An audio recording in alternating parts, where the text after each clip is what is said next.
আসসালামু আলাইকুম ওরহমতুল্লাহ। চলে আসলাম পুরাতন মুন্সিরহাট কুতুবপুর গ্রামে।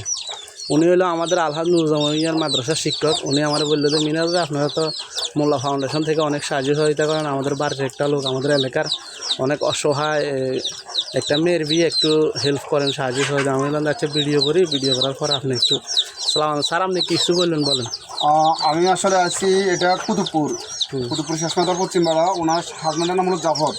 ওনার হাজব্যান্ড অনেক আগে মারা গেছে। ওনার একটা ছেলে এবং একটা মেয়ে ছিল। মেয়েটা বিয়েতে ময়মনসিংহ প্রবাসী, ময়মনসিংহের এক ছেলে কাছে।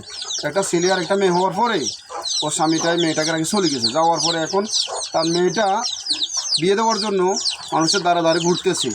তো আমি জানছি যে মিনাজ তো বিভিন্ন জায়গায় সহযোগিতা করে এই মোল্লা ফাউন্ডেশনের মাধ্যমে। আমি বিশেষ করে মোল্লা ফাউন্ডেশন সবাইর কাছে আসলে একটু অনুরোধ করতেছি, আমার এলাকার এই গরিব অসহায় পরিবারটা আসলে কিছু নেই, ঘরটা পর্যন্ত নেই, একবারে ভাঙা চূড়া, তাদের থাকা খাওয়ার কোনো কিছু নেই। মানুষ সাহায্য সহযোগিতা করলি। তোর মেয়ের বিয়ে হলো 7 তারিখে। আমি আসলে সবার কাছে একটু সহযোগিতা চাচ্ছি, আমরা একটু ওনার জন্য একটু সহযোগিতা করার জন্য। তো আপনাদের কাছে অনুরোধ, ভিডিওটা একটু শেয়ার করে দেবেন। আর আমি ইনশাল্লাহ আমাদের মোল্লা ফাউন্ডেশনের ওনার কাছে দিব। ওনার যদি ভালো লাগে ইনশাল্লাহ কিছু সাহায্য সহযোগিতা করব। এটা আর কি সবার কাছে অনুরোধ, ভিডিওটা শেয়ার করে দিবেন। আর একেবারে অসহায়, একেবারে গরিব মানুষ, এটা আর কি।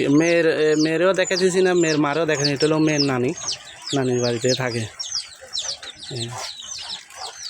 তো ওকে আসসালামু আলাইকুম। একবার ভাঙা চূড়া কিছু নেই। জি, ওকে আসসালামু আলাইকুম রহমতুল্লাহ।